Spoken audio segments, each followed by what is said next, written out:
Good evening everyone, welcome back at Santiago Automotive. Now, ito naman pong video natin for tonight ay respond natin sa ating subscriber na nagre-request, si Sir Collector Gamer 610. So, ang sabi niya, gawa po kayo ng video regarding po sa ano ba dapat ang gawin sa long stop, dapat naka-drive ba or naka-neutral. Okay sir, ngayon nandyan din po yan sa inyong mga owner's manual, so pwede niyong basahin dyan. Ngayon ako po ay naging service advisor for at least 7 years. So sa training namin, ibinibilin po namin sa mga kliyente natin na to use neutral, lalo na sa traffic light, kasi minsan hindi mo matansya yung pag-apak mo sa preno. So, nandun na po yung safety na minsan kasi pagod tayo, so nabibitawan natin preno, pwede pa tayong bumangga dun sa ating harapan. At the same time, during turnovers po ng mga bagong unit, ganun din po yung ibinibili namin to use at least neutral at park, lalo na pag alam mong sobrang tagal mo nga antayin sa mga traffic light, at lalo na kung ikaw po ay aalis doon mismo sa sasakyan mo. Anyway, sir, huwag po kayong mag-alala kasi pag neutral,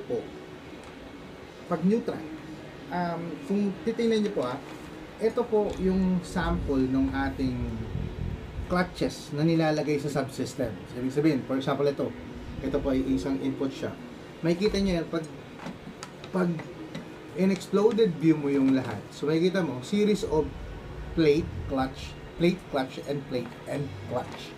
So ito po sir, pag naka-neutral kayo, hindi po nakatulak yung piston. So ito, may papakita rin akong video sa inyo yan. Ito po ay testing namin during rebuild.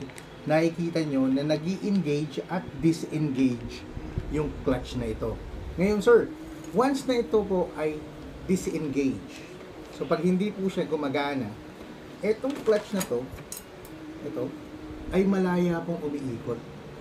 So ibig sabihin, meron po itong clearance. So ibig sabihin, hindi yan laging magkakadikit na ganyan. So hindi yan lagi nakatulak. So ito po ay malayang umiikot pag ito ay naka-disengage. Ngayon pag naka-engage po yan, saka lang po siya magdidikit-dikit para paikutin mismo kung ano man yung subsystem na ini-engage niya.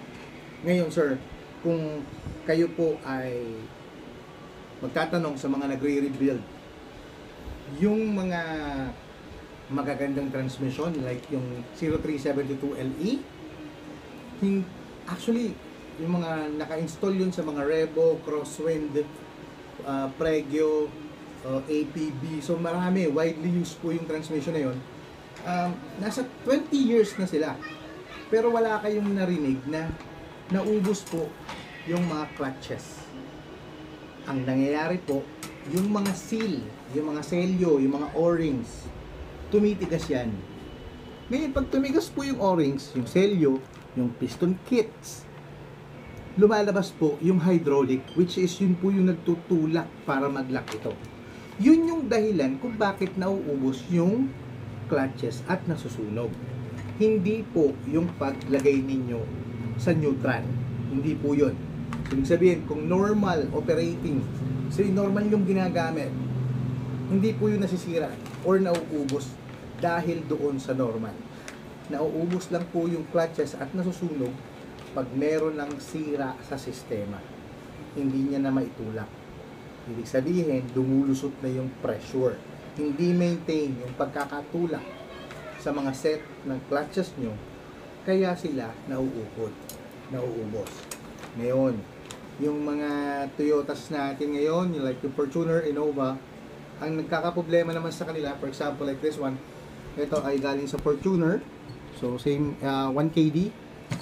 Ang problema naman sa kanya is yung, nakita nyo ito, yung gatla na yan, ito yung weak points niya. So ito nakita nyo, so yan yung sinira niyan, yan yung dahilan yung pagkakasira.